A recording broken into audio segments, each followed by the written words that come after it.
All right, good evening to all. I'm going to let folks continue to stream in here as we get prepared for this evening's content and programming. Welcome to Wednesdays with Wayne Law. This evening's program is Do's, Don'ts, and How To's, the law school application process. I'm really excited to share some valuable insights with you all as you continue to think about the law school application process and what you'll need to do to be successful in it. So, for those who are uninitiated and maybe joining us for the first time, my name is Justin Williams. I am the Associate Director of Admissions and Diversity Recruitment here at Wayne Law, and I am your host for the evening. So let's get right into it. I prefer the more direct approach and route to having these conversations, but I know there are some things that you all are thinking about, or at least questions that I'm probably going to get. So I'll try to hit a couple of those off at the pass pretty early in this process. So COVID-19, the things that I'm getting the most from people in the application process is, has it changed the timeline for admissions? And then has it changed how law schools review files? And I think the answer to both of those questions is a no, sliding back toward a maybe, depending on institution, right? For us, for Wayne, I think the one thing it changed in the previous year cycle is we kept our applications open a little bit longer than we normally would. But it didn't fundamentally change the way that we review files. We're still looking for the same things and still trying to get the same questions answered. And I think that that is true probably across the board, right, for law schools in general. So if you're thinking that, maybe this is the time to apply to law school because it'll be easier to get in, I wouldn't operate under that presumption because I'm not 100% sure that it will be true. Or that you've got more time to apply, right? Because COVID-19 has changed the landscape. So, I think it's just best to continue to follow sound and good advice and do the right things in the process and treat the process with the seriousness and sort of, I guess, attention that it deserves. So let's talk about the LSAT, COVID-19 considerations for that. Those of you who have already registered for either the October or November LSAT, you are aware that or should be made aware that LSAT will be offered in the flex format. And I think there's a possibility that this is a format that may stick around. So it's important for you to at least have some idea of what's happening with that. So there are, I guess, different than the traditional LSAT. The LSAT Flex offers 3 35-minute scored sections taken from a computer in your home or a space that you're comfortable with. Those 35-minute scored sections are one section of reading comprehension, one section of analytical reasoning, and then one section of logical reasoning. And the LSAT writing is still completed separately, so you don't do it at the same time as the LSAT Flex. You do it separate from that. And for most standard test takers, it would take approximately 2 hours for that to happen. So if you want more info about the LSAT Flex and have other questions, I'd encourage you to check out LSAC's website as they have the most up-to-date information and present more about it there. So for the traditional LSAT, these are the things that are true about it. There are 5 35-minute sections of multiple choice questions. You'll get 1 reading comprehension section scored, a logical reasoning section scored, and 2 analytical reasoning sections scored. And there'll be an unscored section in there as well. So that makes the 5th one, and it could be any of the 3 sections that are out there. Scores range from 120 to 180. And then you've got that unscored writing sample that you complete from home. As you can see there, register for the LSAT. That writing section, again, is done from the comfort of home, which is different than in years past. For those of you who may be taking this again after some time away from it. And the reason that we continue to use the LSAT is that when looked at in conjunction with your undergraduate academic record, there's a sort of level of reliability in terms of predicting first-year student outcomes, and so that's why you continue to see it show up in the application process for students who are considering law school and relied on to the extent that it is. So let's talk LSAT do's and don'ts. So I think the do's are pretty robust here. I think one of the important things to do when thinking about the LSAT is know the calendar, right? So know when the administration dates are, know when your registration deadlines are, but also know the actual test, right? Know the sections, know the types of questions you'll get, know the number of questions you get on that test. It's also important to know yourself, right? And I'm thinking about that specifically in the test prep process. Somebody's going to ask me in this conversation or is thinking about asking, what's the best way to prepare for the LSAT and what program should I choose, right? And I think that's a deeply personal question. And I think it's more important to think about one, how much money you have to spend, right? Because that will impact what your options are. If you've got enough of a budget, you can take get the Rolls Royce of prep programs and, feel good about your chances having taken that. But there are also options that are less expensive. And then there will be some of us who don't have much financial flexibility at all, who may have to self-study. But there's always the free option, which is Khan Academy. They worked with LSAC to put together an LSAT prep program. And that is free to you. So if you're really tight on budget and you need something to help you get prepared, the Khan Academy option is definitely a reasonable option. It only costs you the money it would normally cost you to connect to the internet.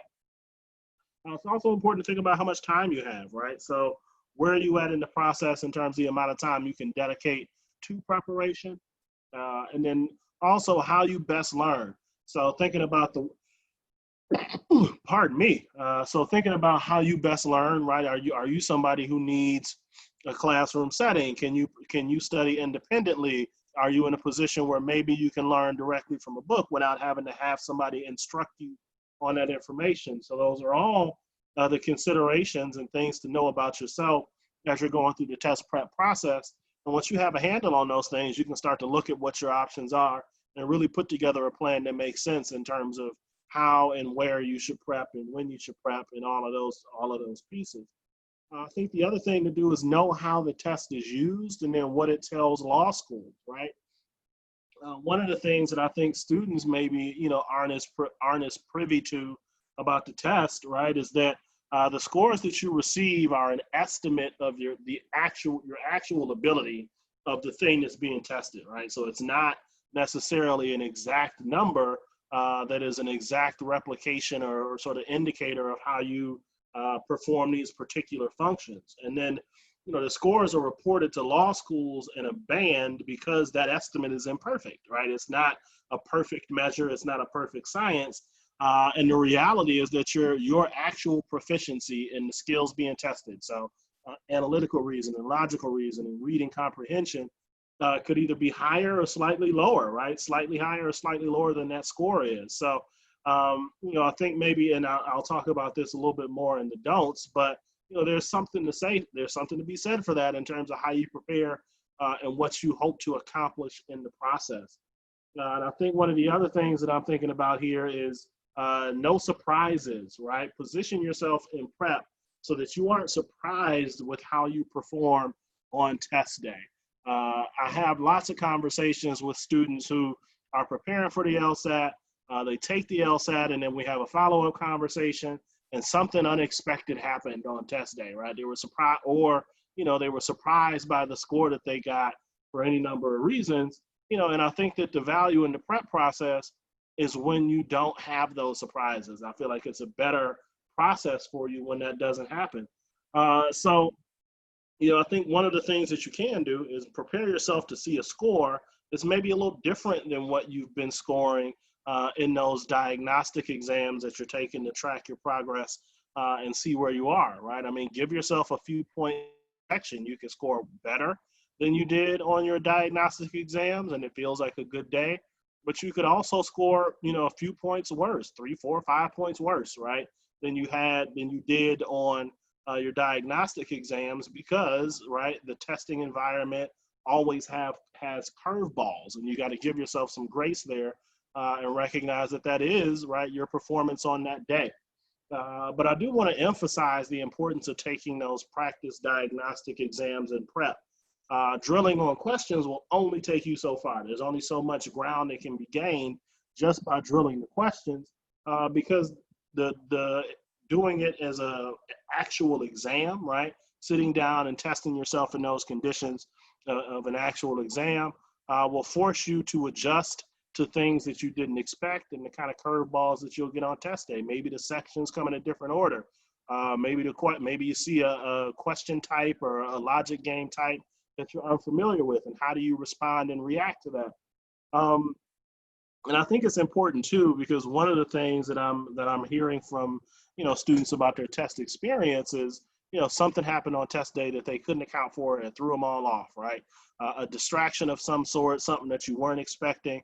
And I think it's important in the process, especially now, to try to mix in some of those distractions, right, into your test prep process, and try to sort of, foresee challenges and introduce those into your prep process so that you have an idea of how you can respond to those things, and how you can set yourself up for success if you run into any of those challenges on test day.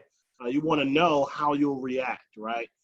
And then be in a position to better manage your reactions to those things when something happens on test day. If it's about introducing noise, right, that you weren't expecting, or or technical difficulties or anything of that sort, even asking somebody that loves you, hey, do something random when I'm in here doing this test that breaks my concentration, because something may happen on test day that breaks my concentration, and I got to figure out how I'm going to get back to locked in and focused so that I can complete this exam and be successful on it. I think part of this process is really about making sure that you get through all of the questions on the test, right? You are rewarded for questions that you answer correctly. You aren't punished for the ones that you get wrong, right? It's about the ones that you answer correctly contribute the most to your score. So, if you don't answer the question, and you absolutely cannot get the points, right? So, it's about putting yourself in a position where you can get through each section with all of the questions answered to give yourself the greatest opportunity to maximize points on the test itself. So, I think it's important. Test day performance comes down to preparation, right? And then your ability to bounce back from adversity. So if you practice this stuff, you get better at it, right?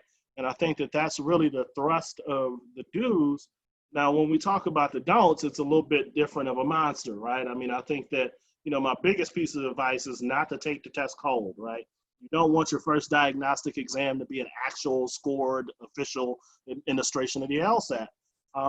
Preparation is key for success. Even the most proficient at the skills that are being tested could benefit from some preparation in the process to really help position them for success on the exam and to maximize their own potential. Don't focus so much on hitting a specific target that you psych yourself out and fail to perform on test day. And I think that goes back to my point about, the score not being exact, right? If you go in and you say, I'm 165 or bust, right? And you find yourself in a position on test day where something happens that throws you off, and now all you're thinking about is, I'm not going to get that 165. Now I can't get a 165. Oh, that one was wrong. I'm not going to get a 165. You lose sight of the fact that what's important is that you complete this test and you do the things that you need to do to get through the exam and be successful on it. So, just focus less on the score and focus more on performing on test day. And I think you'll feel confident and satisfied with your outcome on the exam as a result of that. Also, don't worry about what you hear other people say they scored on the test, right? There can be a lot of noise out there in the universe about LSAT performance. Some of you are on Reddit and some of the chat in some of these Reddit threads, like hearing people say they got a 170 or they're scoring 168 or hit a 175 on a diagnostic exam, and you're thinking to yourself, oh, I've got no chance. I'm never going to be able to do this, that, or the other thing, right? And the reality is people are not always forthright on the internet. And also what's happening and what's going on for other people isn't your burden to share, right? It isn't your burden to carry. Or you have to prioritize being focused on your game and plan it to perfection on test day, right? Or as close to it as you can get. Don't blame yourself if you don't score as well as you anticipated, right? Think about what happened on test day. Figure out if it's something that you can change or manage or fix, with more time and preparation or another administration of the test, and just move on, right? I mean, it's not a thing that you can sort of dwell on. And if it's not what you want it to be, think about whether or not you can change anything that will make it different, better, or improve your performance on test day, and go with that. So let's talk about the application process itself. I know you all have heard me talk a lot about the Lsat, and you're probably thinking, well, we want to know more about the process in general, right? How does this work? What are the things we should or should not be doing in the actual application process? So let's talk more about what law schools are looking for, right? And I think I alluded to these in the first slide about COVID-19 considerations and them being pretty consistent in terms of, being what we're looking for now. And I think that's absolutely true. I think law schools are trying to figure out, one, can you do the work that we are going to ask you to do and compete with the students we have in our building, right? So we're looking at academic ability and performance as reflected by your performance in undergrad, your production, right? Your performance on the Lsat, right? So in these skilled areas, how do you compare? What's your aptitude or proficiency as tested by this exam? And then also your letters of recommendation, right? So if you've got faculty members who are writing letters of recommendation for you, what are they saying about you as a student, right, and your academic ability? Are they affirming what we see to be true in your transcripts? Are they giving us information we can use that helps us better understand who you are as a student and how you show up in the classroom? I think the second piece of the puzzle is about what you bring to the table beyond those academic credentials, right? So what's the value add of having you in our building and as a part of our program? So we're looking at personality, we're looking at your accomplishments, we're looking at your character and fitness, right? So how do we get to that?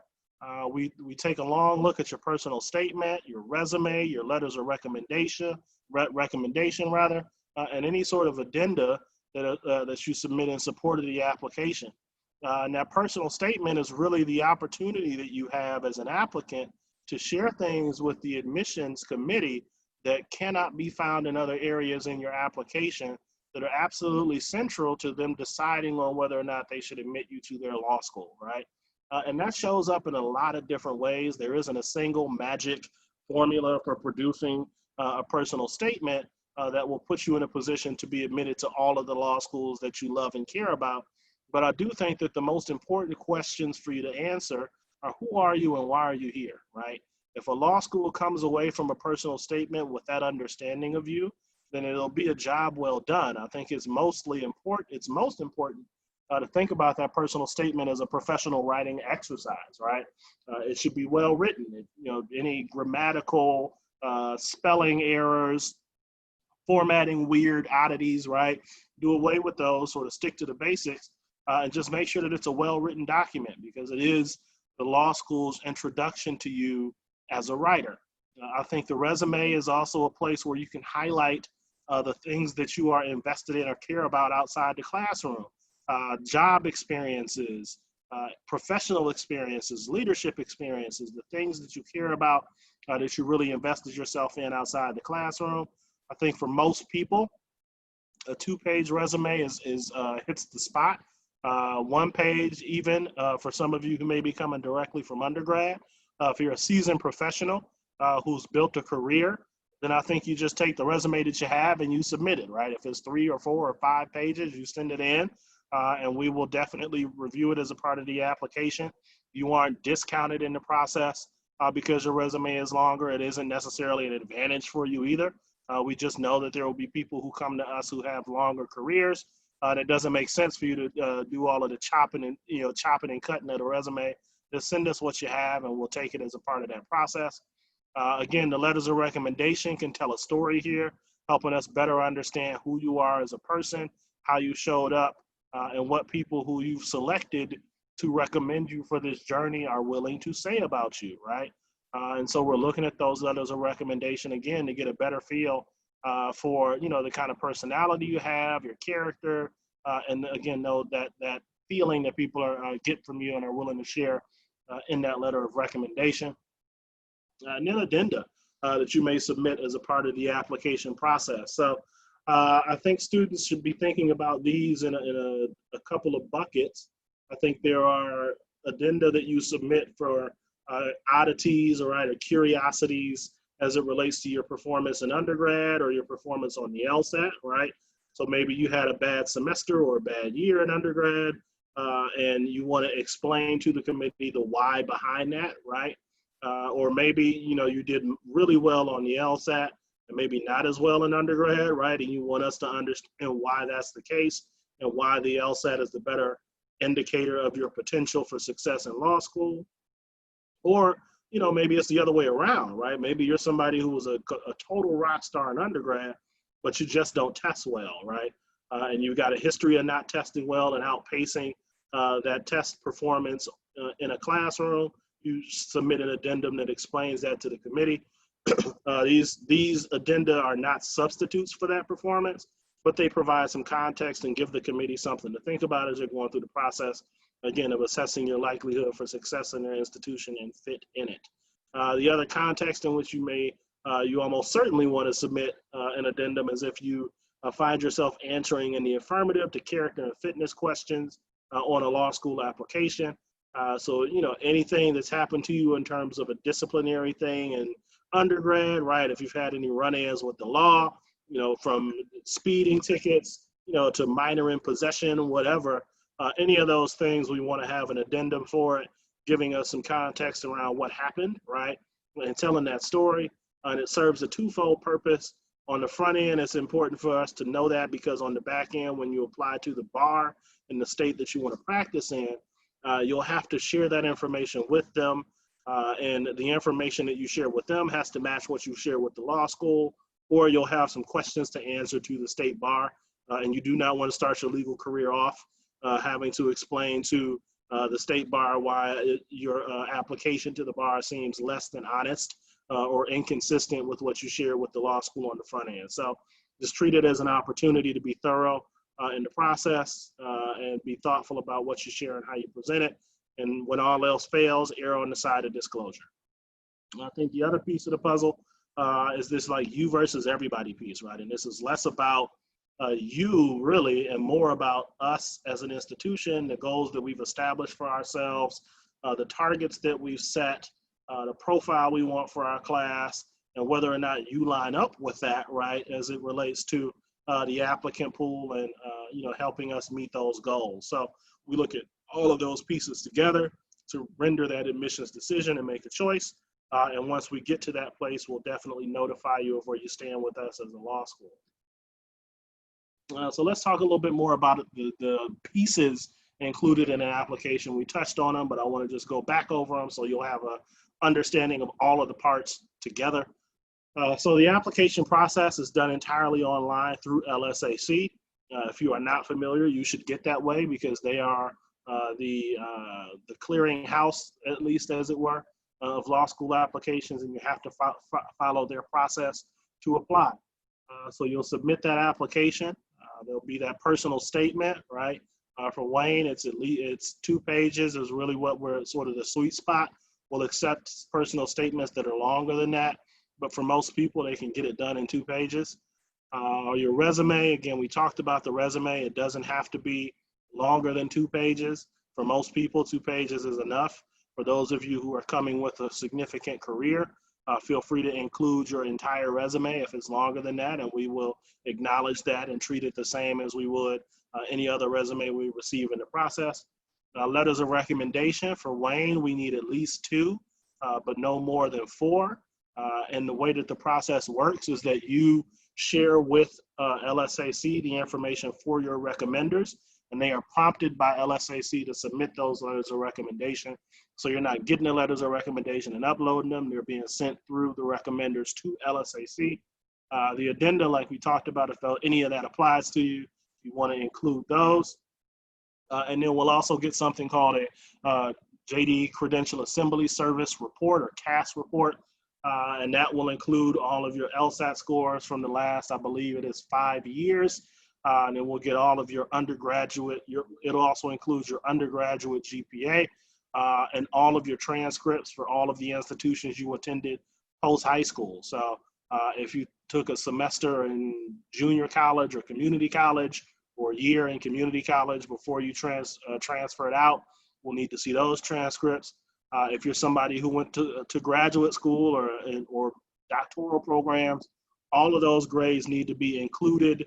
Those transcripts rather need to be included, but the only GPA that we will use is that undergraduate GPA, and that is what shows up, specifically that GPA in that CAS report. So those are the pieces of the application, but let's talk about do's and don'ts, right, for the application process.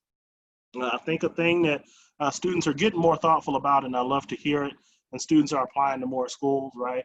But it's to build a list of schools you want to go to based on your own priorities and what's important to you, to give yourself options, right? I think the marketplace for legal education is as open as it has ever been, and there are a lot of great schools out there. So, don't anchor yourself to one or two choices, unless you've got a sort of finite or firm set of restrictions that limit your ability to go to a place that you believe is the best for you. But I think you got to take the time and research schools and put energy into that part of the process so that you can choose the place that you believe is going to set you up the best for success. I think that there's so much out here in terms of law schools, and so many good law schools out here. And you don't want to limit your options just because you don't know what's out there. So if you're thinking about doing this and taking this leap, I would encourage you to check out law schools that you're curious about. Use resources and websites to get a feel for what's out there. Don't rely solely on the U.S. News and World Report rankings, because law schools are more than that. But be conscious of what's out there and being communicated through channels like that as well. I think you should be aware of the deadlines and important dates at the schools that you plan to apply to, and then be sure to apply as early as you possibly can to those places. At most schools, the law school admissions process is rolling, right? Which means that as we're reviewing applications, we're making decisions and sending offers to students, and that is shrinking the pool of available seats in the class at any given moment.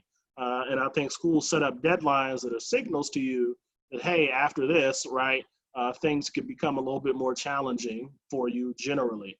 I think one of ours is our priority scholarship deadline, which is in March 15th, to be specific.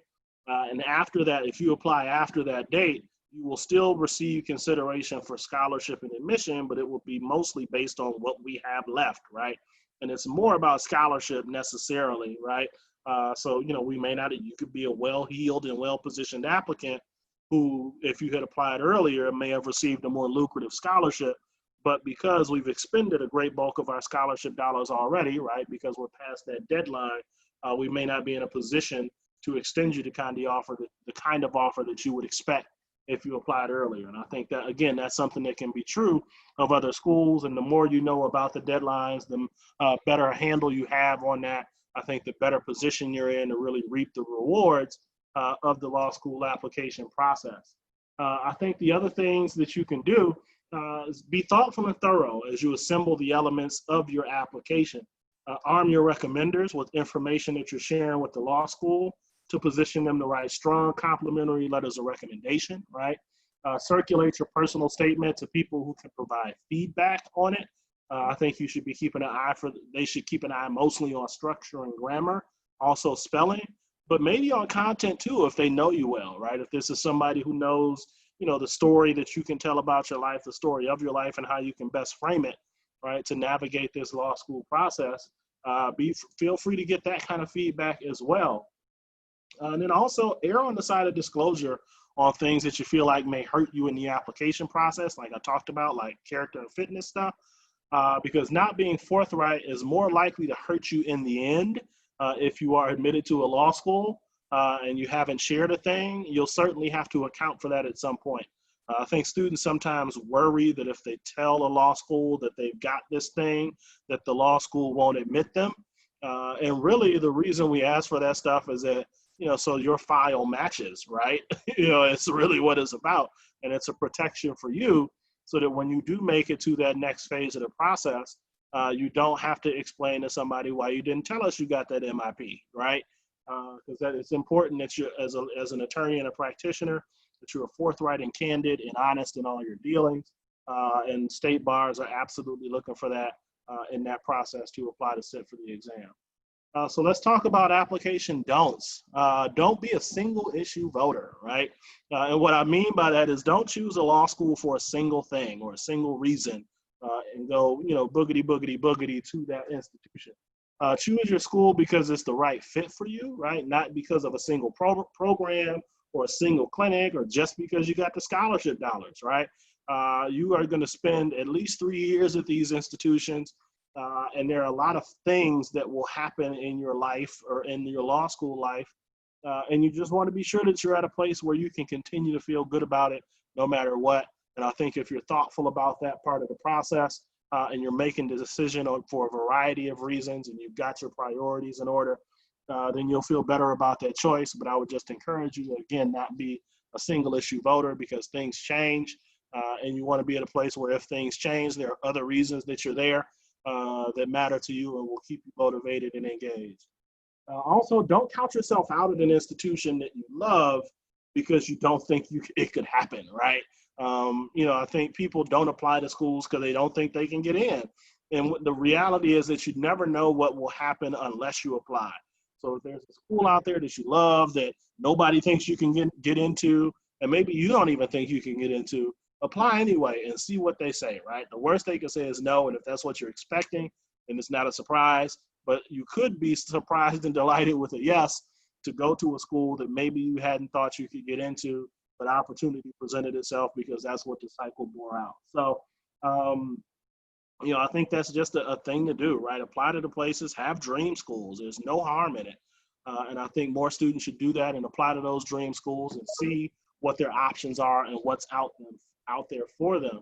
I also think don't be dishonest, right? I have these conversations. Don't misrepresent things that have happened, right? Especially if there's a record of it somewhere, like people including themselves on historical things that happened differently than they said, or they said they were at a thing and there's a record that says that they weren't, or make things up, right? Or flat out lie, right? Law schools want you for who you are and not who you pretend to be, and that person won't hold up under the pressure of law school, right? The real you is going to show up in law school at some point. So just make sure that you got all of those ducks in a row. And if you don't have those ducks in a row, if you are dishonest, if you're not truthful in the application process, it's going to come out at some point, and you're going to have to deal with that at some juncture. So it's best to be honest and forthright about everything, so that you can you have your ducks in a row and you're prepared to, walk into a law school and walk out of it with your head held high. And also don't forget to have your ducks in a row, right? I think sometimes what happens, and this is specifically talking about, at your undergraduate institutions, right? Students find themselves challenged in the process because something's happened and they can't get their transcripts. There's a hold on the account, or they didn't pay, parking tickets or something, weird like that. Make sure you got all of your ducks in a row, so that you can get the things you need to be able to take this step forward, and be thoughtful about that part of the process as well. All right, so let's talk dollars and cents. So application process, there are costs associated with it, and then some ways to get around that, right? Law schools sometimes charge application fees, right? So a cost to apply to them as an institution. Wayne State does not. We do not charge an application fee, but be conscious and thoughtful about that as you're going through this process. And then there are costs that are associated with the LSAT and the Credential Assembly Service that provides us that handy dandy Credential Assembly Service report. You'll see there's a link there. It's probably going to show up in the chat where you can click and get a better understanding of what those fees are and how they work. And then you've got seat deposits to pay at institutions, right? So Wayne definitely has a seat deposit. I think every law school has one. Typically, the cost that you pay in that seat deposit goes toward the cost of tuition for the fall semester when you enroll. So you'll get that money back, but it does signal to the institutions that you are serious about attending and that you intend for them to hold your seat until you show up on the first day of class and are in it yourself. So be prepared for that as well, and have your budget set up to accommodate that, right? It's something to think about on the front end when you're planning, which is super important in the law school process, especially as it relates to the fees associated with. I think some of the hacks for that, right, are the fee waivers. Schools will grant you a fee waiver. I think that there are some schools that are more likely to do it than others. I don't know who all of the institutions are and what their policies are, But if you're interested in a school, I think you should ask them for a fee waiver. If there's a step you got to take or a process you need to follow, you should do that. But make sure that you ask every school that you apply to every time for a fee waiver to help offset that cost. I think also you should think about requesting that LSAC fee waiver to help cover the cost of the Credential Assembly Service Report and Lsat fees, right? And LSAC's fee waiver program gives you a bundle of things if they grant you that fee waiver. Now, it is, as I remember or recall, a need-based process. So you have to establish a financial need for the fee waiver, but you should still ask for it, right? Because it's out there and it's a benefit to you if you can receive it.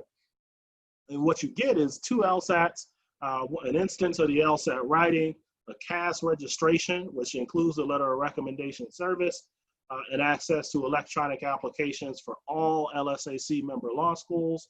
You'll get 6 CAS law school reports. So for every law school that you want to apply to, you have to pay to have that report sent. So you pay for the Credential Assembly Service as a thing, and then you have to pay for the reports that service generates to be sent to all of the law schools that you're considering, and I believe it's $45 a report.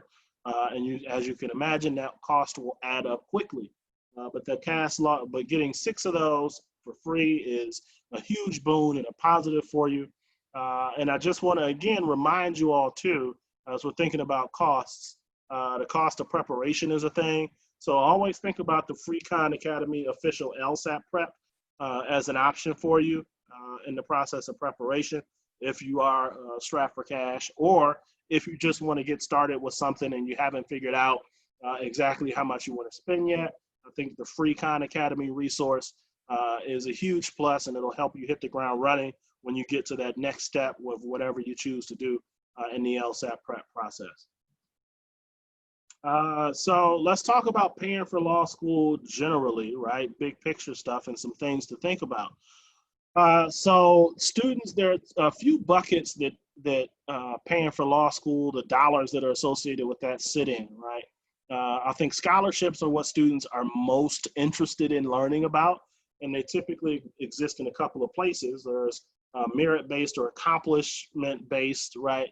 Scholarship aid that prioritizes your performance in undergrad and then your performance on the LSAT as the means by which you are awarded your aid. Our scholarship regime at Wayne State puts a premium on that performance, right?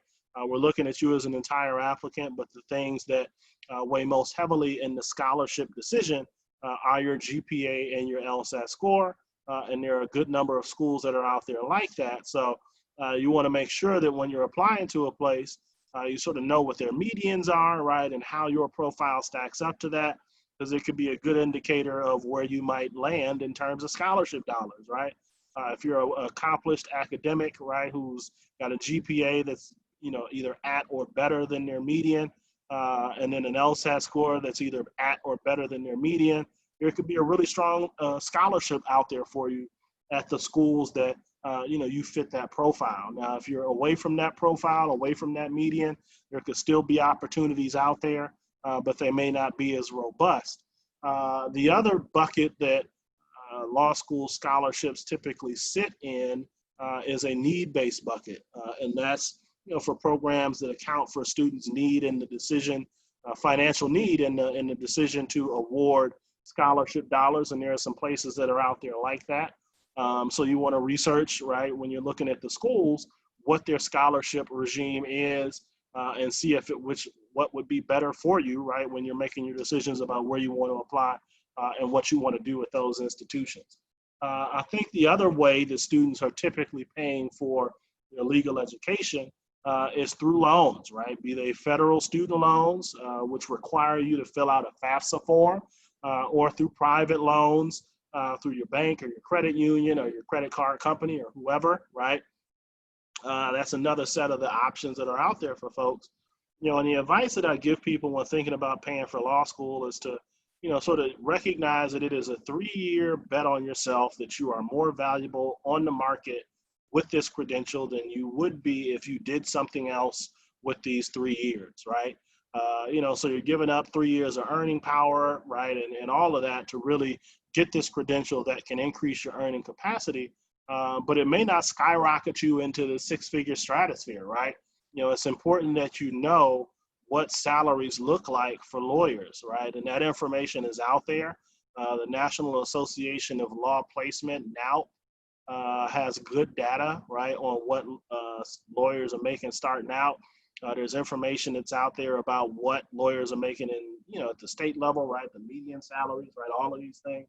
And you should have a handle on that stuff as you go through this process and you're thinking about, what it would look like for you to take this step and how you would pay that money back. There will be some of you inevitably who choose to go to law school without scholarship, and your entire education will be paid for via loans, right? And that student loan burden is a responsibility that you have to pay back if you find yourself in that place, or if you want to be really thoughtful about it.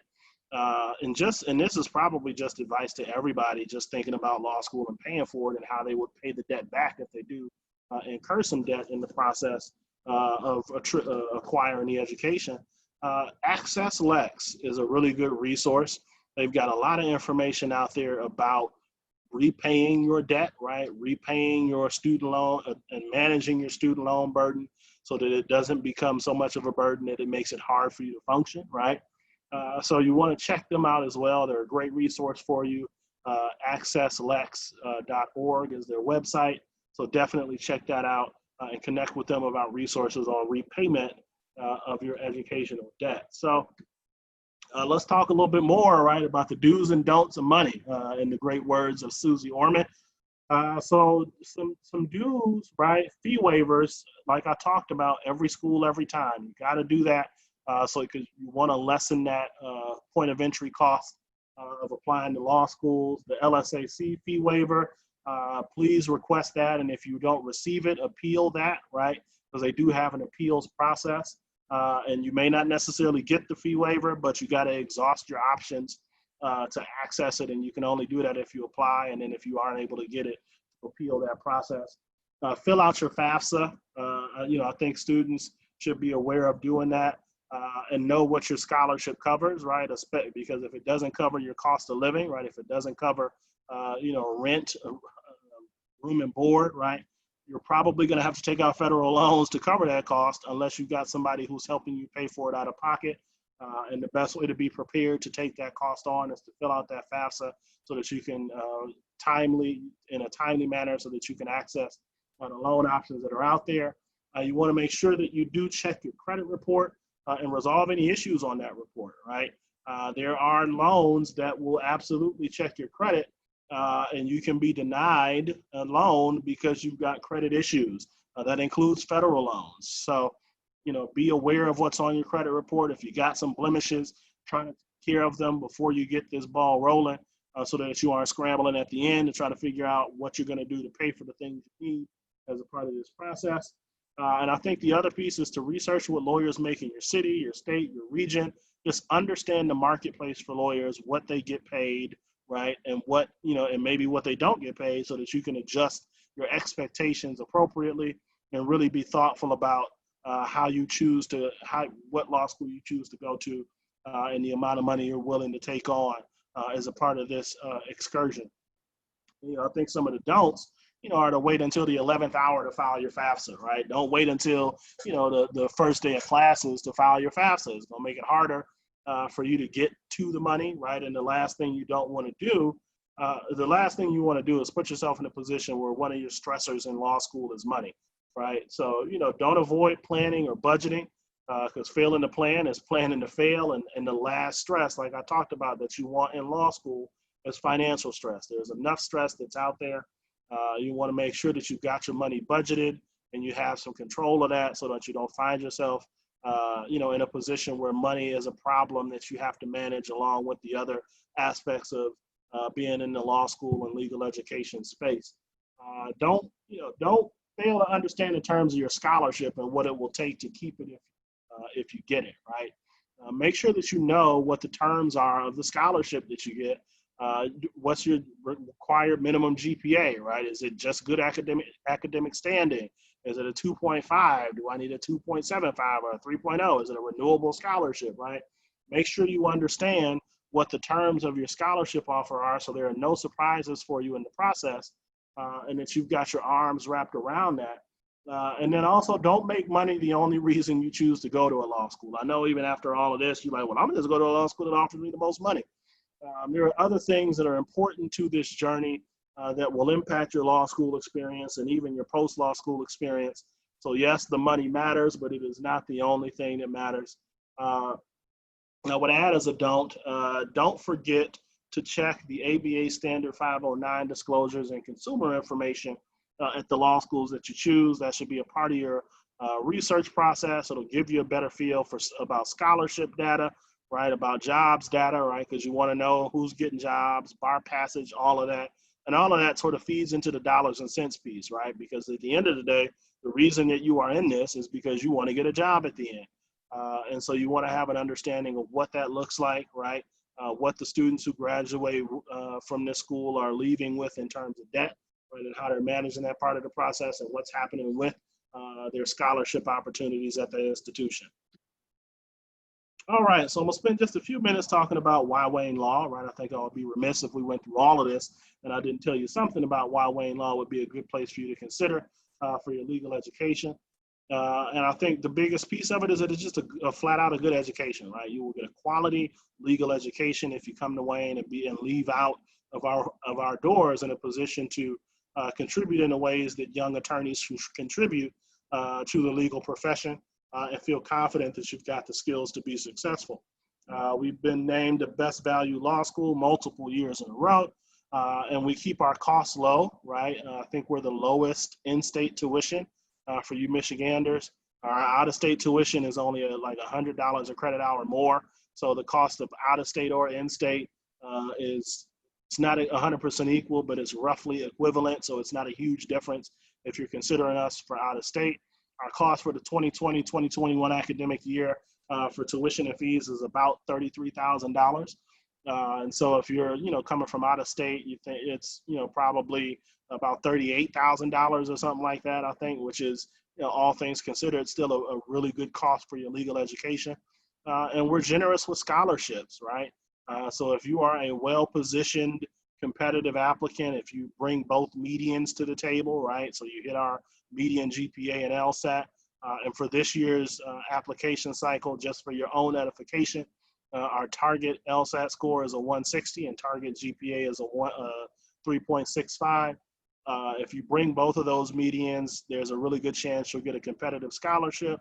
If you bring, or lucrative scholarship, really, if you bring one or the other, there's a chance that you can still get some scholarship dollars. It's probably not going to be as lucrative as it would be if you brought both medians. If you don't bring both medians, there could be some scholarships out there for you, but it will probably be significantly less than what you would get if you did bring both medians to bear in the process. There's also the flexibility that we offer you in terms of your degree options. So you can go full-time during the day, you can go part-time in the evening, you can go the combined day-evening route. The only one that gets you out in 3 years for sure is a full-time day program. You might be able to pull it off with a combined day-evening program in 3 years. If you go part-time in the evening, you should be prepared for about 4 years. Could be more, just depends on how you manage your course load and how you approach classes. There's also our dual degree options. We've got and these will allow you to achieve a master's degree and your JD in roughly 4 years. We've got a master's in criminal justice, or our MBA program, master's in dispute resolution, econ, history, and political science. I think the JD MBA is probably the most popular for reasons that you all could understand at this point. I mean, the business world sees value in having people with that legal background, and I think the world of the law is starting to recognize that it's important that we've got some business-minded folks in the mix too. So it just makes you more versatile in the marketplace and broadens your options and things you can do. So definitely something to think about if that tickles your fancy. I think the practical training piece is super important. We've got clinics, we've got externships, internships. Our clinical options are pretty broad, right? We've got our asylum and immigration law clinic, our business and community law clinic, appeal and post-conviction advocacy clinic, a disability law clinic, legal advocacy for people with cancer clinic, and a community advocacy clinic, which is a new add to the process. But there are some options for you to take that classroom experience, that classroom learning, and really turn it into practice, right? So taking that theory and using it in practice, and that's a big part of what we do. I think the other piece is our location, right? We're located in Midtown Detroit. For those who are from the region, you know that there's a lot of energy in Detroit that feels good, right? Feels different than energy that's been in this city in the past. And so there's a lot of forward momentum here. And being here is a good thing. You'll be near top law firms, courthouses, Fortune 500 companies, nonprofits, government agencies, the whole kit and caboodle. And so I think that whatever experience you can get in another big city, you can get something similar here in Detroit. And so we encourage students to think about us as an option because we can get you that big city experience with a smaller boutique sort of law school space. So definitely think about that. And you know, that's a great reason to choose Wayne. All right, so we're going to get into some questions here. I'm going to stop sharing my screen and pop into our Q&A and chat box and see what we can get from this group. I graduated with my bachelor's in 2013 and then went back to school with my paralegal certificate. Will my grades from my certificate also be considered while reviewing my application? So I think the short answer to that is that those grades will not be used to calculate your undergraduate GPA. That will be used to make the decision on whether or not we're going to admit you to the law school. If we see that you've got some good grades in that paralegal certificate program, I think we'll acknowledge them and recognize that, you know, maybe you're a different student now as opposed to maybe than you were when you know, in 2013. But the GPA from that undergraduate experience is going to lead the way in that evaluation for you all, for you in that application process. The part-time when I talk about the part-time JD program, admission, LSAT, stats, scholarships, etc., it's all the same stuff, right? It's all one pot. So we don't evaluate our part-time applicants differently. We don't have a different LSAT curve or scholarship options. It's all in that same pot. So if you do apply to Wayne and indicate that you're going in that part, you want to be a part-time student, you will still be evaluated in the same way that our full-time students are. So that is how that works. Class sizes for the part-time also, please.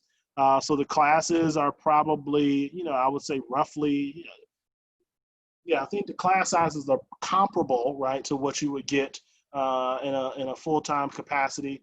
But I think some of them would be smaller just because they are, you know, smaller groups of folks who are coming in the evening.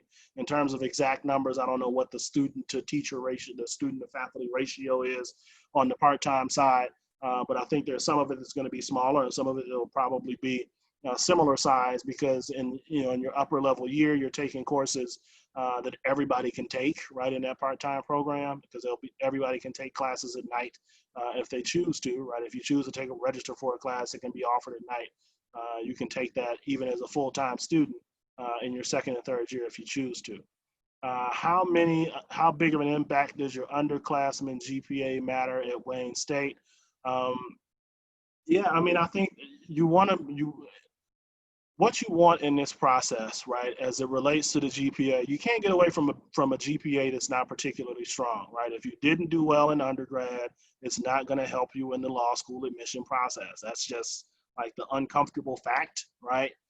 Is that law schools prioritize achievement in academic spaces because we want to admit people that we believe are going to be good students. And if your GPA does not reflect that you are a good student, then you've got to have something else in the mix that's really good academically, and the only real other option is the LSAT. So if you don't have a GPA that's particularly strong, if it's if it's a 3.0 or 3.1 or 3.2 or 2.8 or 2.7, right? Your LSAT score is going to have to be at the median or close to it, right? For us to feel like you'd be in a position to come in and compete academically with the kinds of students that we have in our building. So how many students on average receive the Damon J. Keith Scholarship? The answer to that question is that it can vary from year to year. There are some years where, we're in the double digits and some years where it's not as many as that. Some of that is a function of the number of people that apply, right? And their fitness for being admitted to the law school generally. Who would you suggest for letters of recommendation if you graduated undergrad a couple of years ago? So if you are 2 years or less from your graduation from undergrad at the time that you apply, at Wayne, at least one of those letters has to come from somebody who's had you in the classroom. If you're further out than that, I think the important thing is to make sure that the recommenders are folks who can write you a strong letter of recommendation. It can be a supervisor, it can be a mentor, it can be somebody who knows you and wants to vouch for your advocacy. But the most important thing is that it's somebody who can write you that strong letter of recommendation.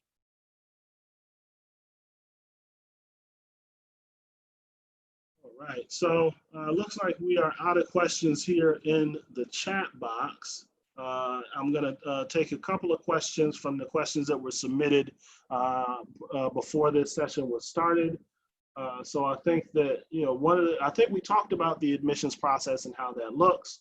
And then what stands out in personal statements. I think that, well-written personal statement is what stands out, right? I mean, the content can vary, and that's a little bit subjective in terms of what will, sort of ring somebody's bell in the process and make them, excited. But I think what we all get excited about in reviewing applications is when the writing is really good and it's cogent and coherent.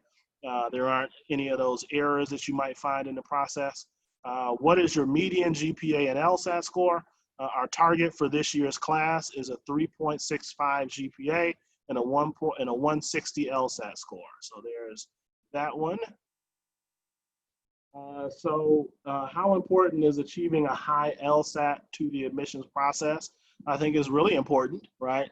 That you demonstrate that academic aptitude through either, through your performance on that LSAT and your performance in undergrad.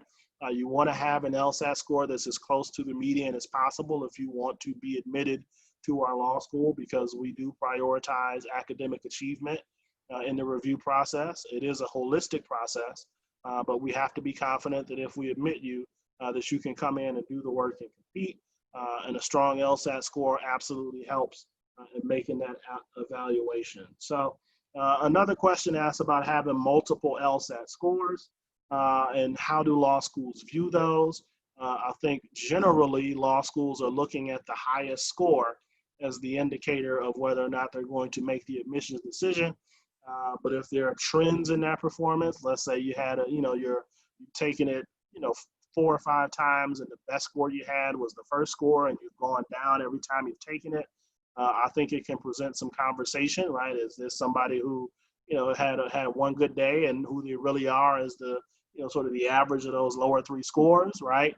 So I think the schools think about it, but ultimately the decision to admit typically rests in the hands of that highest LSAT score, so I wouldn't worry that much of it.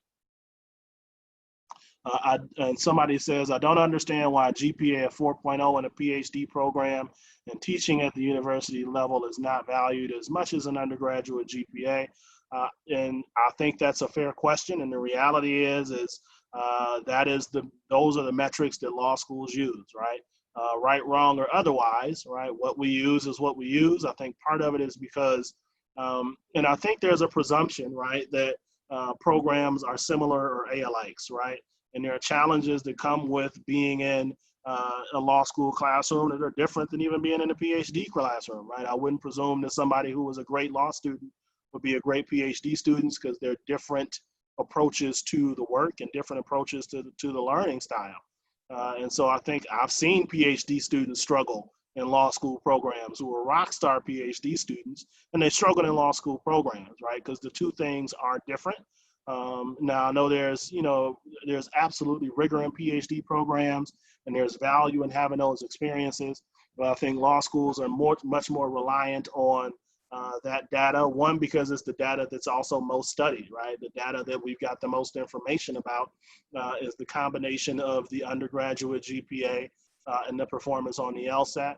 Until we've got more data about what students who come to us from higher level graduate programs or doctoral programs are, and I think that maybe it's probably going to remain that way. So I don't know, anonymous attendee, I don't know if that answers the question, but it's just sometimes the realities are the realities, right? And they aren't what we think they should be, but they're what we have to work with. So I want to thank everybody for joining us tonight. We're going to wrap this up. I want to make sure I honor everybody's time. Please join us for these sessions in the future. We do this every Wednesday. There'll be another session next Wednesday. If you want to stay in touch with us, please do so. And if you have any questions, don't hesitate to reach out. I want to take this time to thank my colleagues behind the scenes who are making this whole show go. So Mary Hiller in our communications office, she's fantastic, has helped get this whole thing running. And my colleague in my own office, Jill Burnett Maurice, fielding some questions and helping me see what questions are out there for us. Could not have done this without you all. So thank you to everyone else. Have a great night. We will see you next week.